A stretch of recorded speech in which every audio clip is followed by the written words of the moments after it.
La cadena de valor es la sumatoria de actividades desde que se fabrica el producto hasta que el consumidor utiliza el producto. Y es muy importante que analicemos y entendamos cuál es nuestro rol en la cadena de valor, porque nos va a permitir trabajar en dos aspectos. Por un lado, la creación de valor y por otro lado, la integración. Para que tomemos como ejemplo, pensemos una cadena física normal. Cada eslabón de esa cadena va a ser un rol fundamental o un actor fundamental de todo el proceso de comercio electrónico. Podemos pensar el fabricante, el mayorista, el distribuidor, el sistema de envíos, el proceso de postventa. Y dentro de esa cadena, cada uno de nosotros o cada uno de los participantes, en función de nuestro rol, vamos a crear un valor determinado.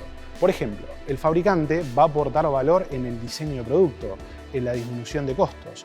Y el distribuidor va a aportar valor mejorando tiempos de entrega o mejorando costos de entrega. Cuando nosotros entendemos eso, entendemos dónde podemos crear valor.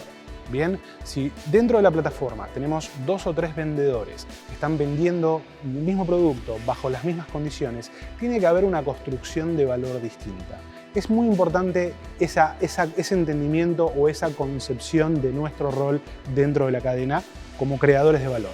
Y desde el punto de vista de integración, el aspecto es mucho más amplio. ¿Por qué? Porque yo necesito integrar mi operación con las operaciones del ecosistema. Cuando me integro para adelante hacia el consumidor, me integro con Mercado Libre, ingresando una orden, automatizando una publicación, pero también tengo que integrarme para atrás o para el costado, con mis proveedores o con mis operadores logísticos, por ejemplo. Entender ese rol y esa dinámica nos permite crear una operación capaz de escalar. Es importante que entendamos eso porque no hay forma de ir a la velocidad del comercio electrónico si no incrementamos la velocidad de nuestra organización. Imagínense una fábrica donde hay 2 cintas transportadoras y en el medio de esas 2 cintas hay una persona que pasa de una a la otra, de una a la otra.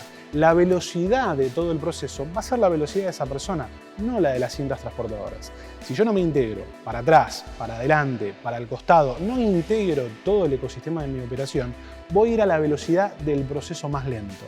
Si yo cada vez que ingresa una orden en Mercado Libre la tengo que cargar manualmente en mi sistema, la velocidad de procesamiento va a ser la de la persona que cargue esa orden. Imaginémonos una fecha especial como Hot Sale o Cyber Monday o cualquier actividad que tengamos de promoción donde aumenta el tráfico y aumentan las compras. Imagínense si naturalmente hacemos 100, 200 operaciones en una fecha donde las cosas se multiplican por 5. ¿Qué hacemos? ¿Multiplicamos el equipo por 5 personas, por 10 personas?